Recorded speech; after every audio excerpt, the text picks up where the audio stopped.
Yo, Unhinged Army, welcome to an Outrealms defense review.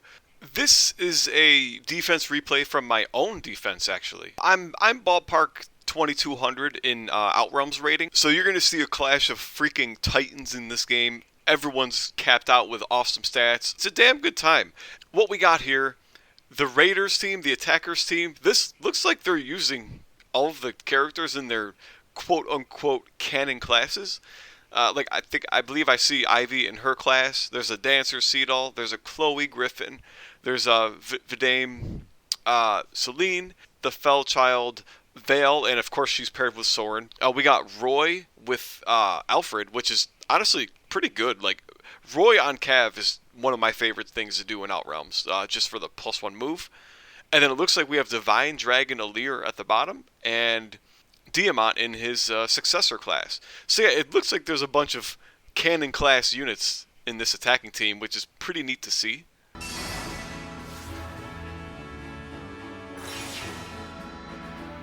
So this is a common strategy in high tier Outrealms. You pretty much always want to entrap and or kill opposing Sorens and opposing Lins. I don't have DLC, so I don't have Soren, but in this case my opponent entraps my Alchemist who is wielding Lin, because you don't want the defender's Lin to be able to shoot their Astrostorm attack. So this is definitely a good play, a very common play.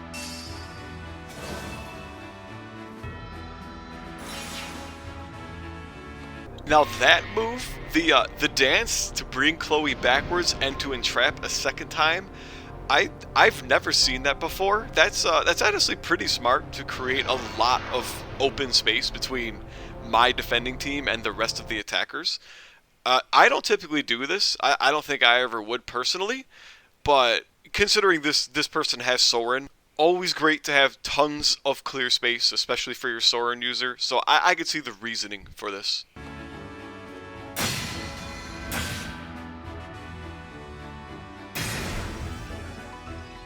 This is Divine Dragon Alir using a silver art to punch and break my Alchemist. And then he follows up with Vale Soren attacking with Nova and a pretty shoddy hit rate of 58%. At this point in the video, I can only assume that this Vale Soren is probably running Divine Pulse. I think most of them do. So this is altogether really safe play. Got a nutty crit on relatively low crit odds on top of it, but again, I think Alchris was dead 95% of the time here anyway. Now this I find hilarious. The Ivy Tiki combination seems kind of funny to me. I don't know a lot about Tiki, so truthfully I don't really know what's going on here. I do understand the Divine Blessing thing, though, and I thought it was hilarious that this user gave Seedall, of all units, the extra HP bar. So I can only sit here and watch and wonder what the heck this is about.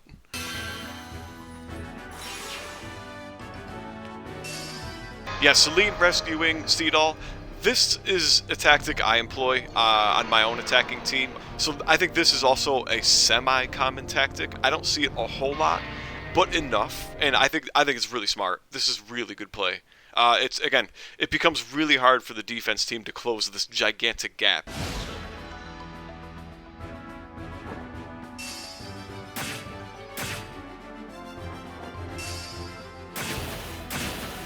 Here is where I see this is some weird, like, tanky Ivy, clearly. Like, there's Gentility popping up here, taking very little damage from Fram and Saphir, which I found pretty shocking. But again, I don't know a whole lot about what Tiki does. I assume Tiki must somehow add to, like, HP and defense. Because, yeah, I just find that really crazy, just how little that damage was from my two units.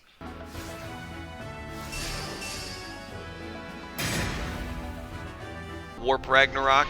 I don't know why it decided to attack Vale. I assume Vale has less res and less HP than Ivy. Again, without fully knowing what Tiki does. But yeah, Citrine is an absolute nuke. I freaking love Warp Ragnarok with her. It did some pretty serious damage, but I wish it could have somehow saved that for a better target or for an actual one-hit KO.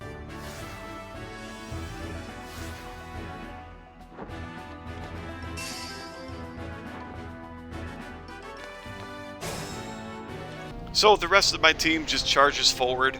I do want to note that I made a pretty bad mistake when I designed my map here. You'll see that I have Celine and Fagato over there fighting over the magic turret, where Fagato ran a full 8 spaces forward and occupied that turret space, when Celine probably could have used it. I guess I'd have to go double check, but I think the range on that thing is 3 to 8, and it's 8 spaces away from Ivy right now. So because my Fagato moved first and moved his 8 spaces, I didn't account for that when I designed my map, and therefore I potentially prevented my own unit's attack here. I already have rebuilt my defense because of this, though, and I've reorganized some of the positions, so this shouldn't happen in the future. So you'll see here my opponent is almost absolutely going for the Lin decoys for baiting my units to attack. This is the same thing as in story mode. All of the defense units are going to almost instantly look at those dummies and attack them pretty much first thing. They're just ultra thirsty to get those 1 HP kills. So yeah, Lin on offense, this is like 5-head. This is super smart. I personally don't use Lin on offense. As you can see, it was on my defense. But it makes a lot of sense on offense. Lin's just super good emblem altogether.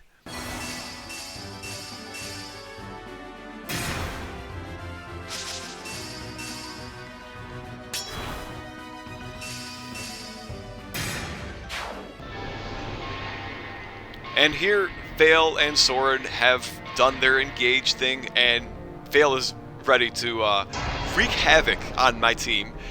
So she attacks Citrine, gets a crit, knocks her into holdout, drains her HP, and Citrine misses, which honestly I don't really think matters because it wasn't going to break holdout even if she did hit.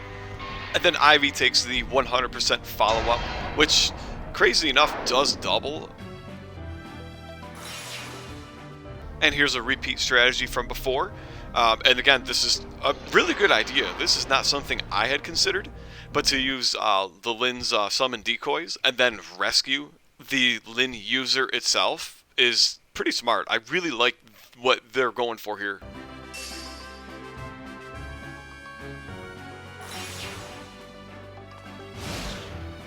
And here's another rescue, getting Vale Soren out of the mix so that she can continue doing her nonsense later on.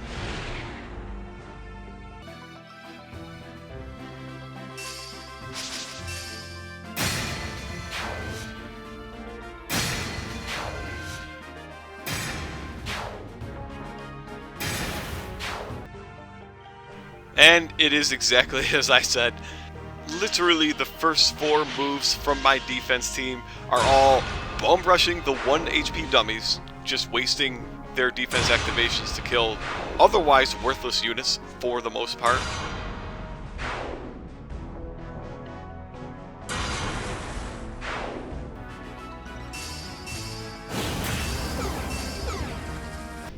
Chloe, my Chloe, who's paired with Corin, she comes in and uses Torrential Roar, and it deals a mighty 4 damage.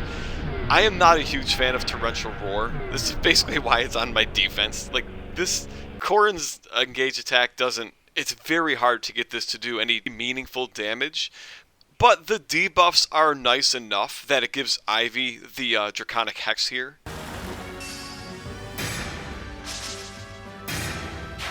And Penat comes in, getting a critical hit and then killing Ivy. So it looks like Ivy didn't have holdout. I'm not sure if maybe she had HP plus 15 and Gentility, but this Ivy was missing holdout, so she dies, especially to a crit.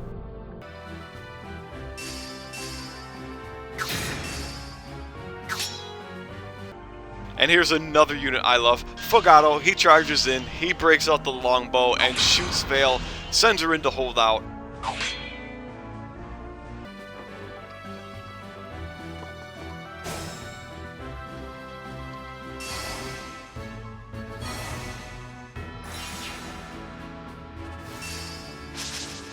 So my opponent does the summon decoys, rescue, and then sends Roy and Alfred in to swing at Fagato with sword power, but misses.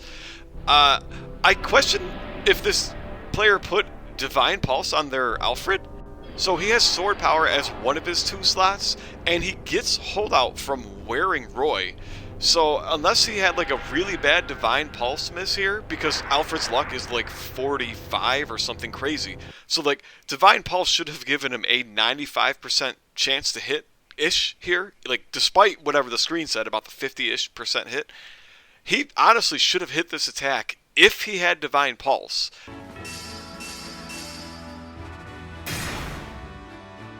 But I suppose none of that matters because the broken-ass Veilsorin combo comes in and gets the crit and absolutely drains Fogato's HP. Unreal, man. This freaking Veilsorin.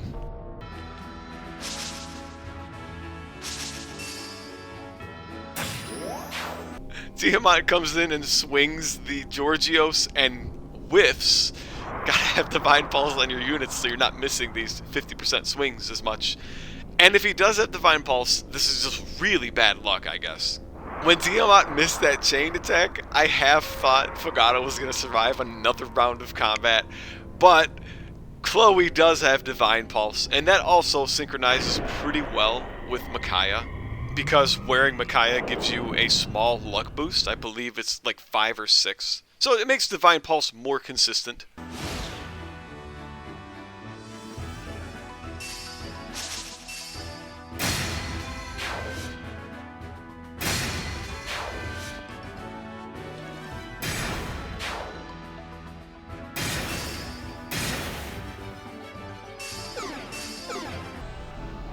So this was a bit of a shocker to me.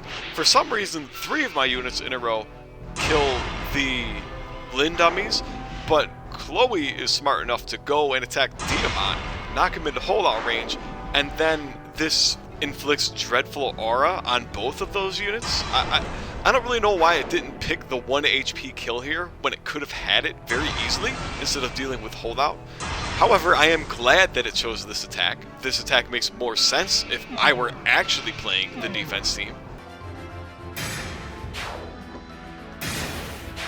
So Saphir gets the dummy kill, and Fram finishes off Tiamat for the defense team's 2nd kill of the game.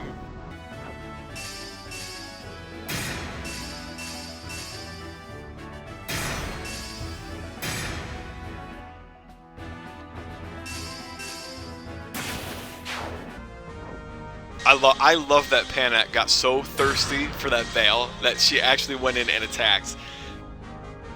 Also glad that Kagetsu fouled up and nailed the Veilsorin combo for the 3rd kill.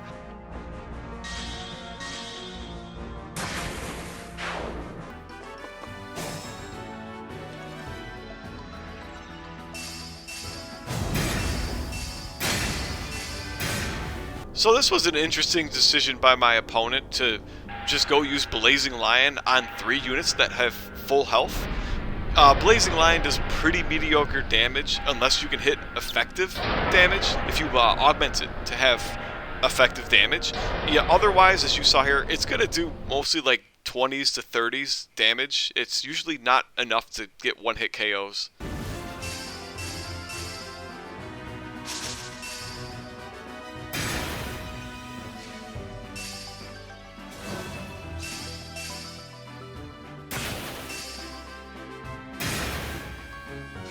So Celine engages and takes a swing, a 21% swing, but yeah, thanks to Divine Pulse. Celine with Divine Pulse, as long as she has capped luck, which, again, this is 2200 plus Outrealms.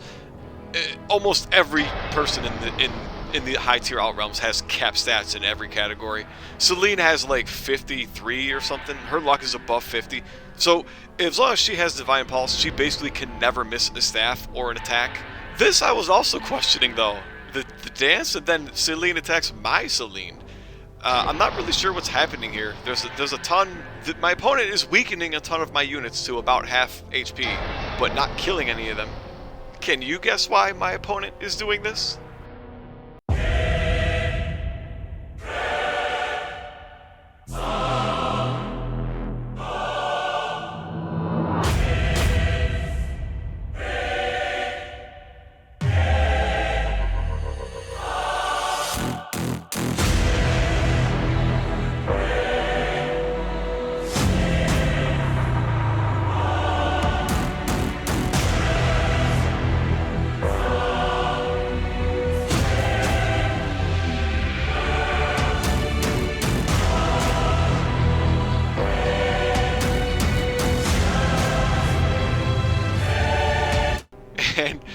That was the big nasty right there.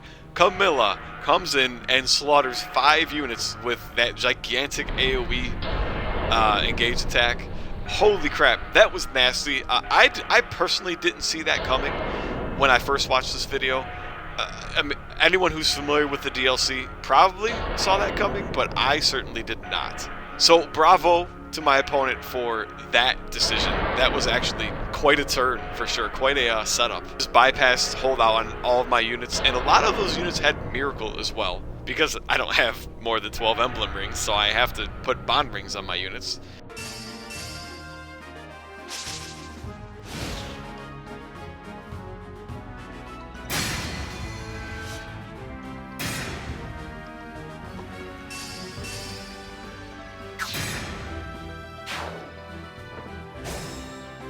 So there, I'm actually quite happy that my defense units were able to coordinate and get at least 1 kill. It's unfortunate that Alir had already done her job. She blew her freaking engage attack, so she was, I mean, probably still a threat, but probably not quite as much a threat as something like the Dancer or the Roy that's still there. I question what the heck that Pinette was about right there. I don't know why she flew 6 spaces into the middle and did nothing. Stupid AI. I don't know.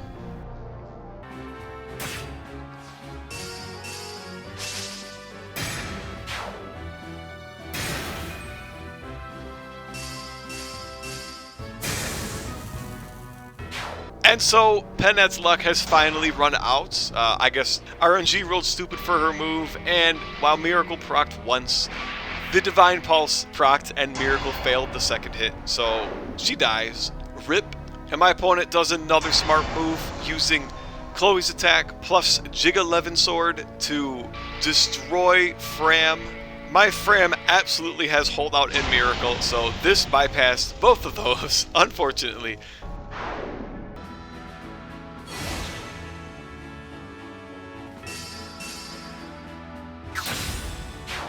And finally, Cedal drops the dummies one more time. So my AI is going to be very torn and very tempted to attack those dummies.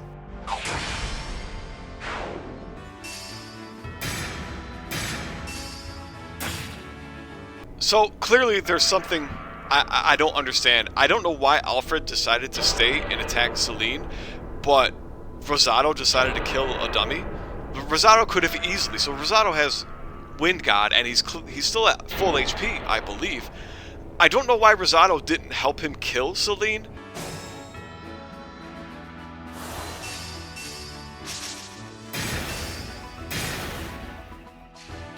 And as you see there, Celine goes in and absolutely murders Rosado. Yeah, no holdout, no Miracle. He has low speed, I think it's like 28. It's not hard to outspeed him. He's a glass cannon. He's a wild card in my defense to try and scare players. But this player was smart enough to kind of lean to the right side of the map and avoid Rosado.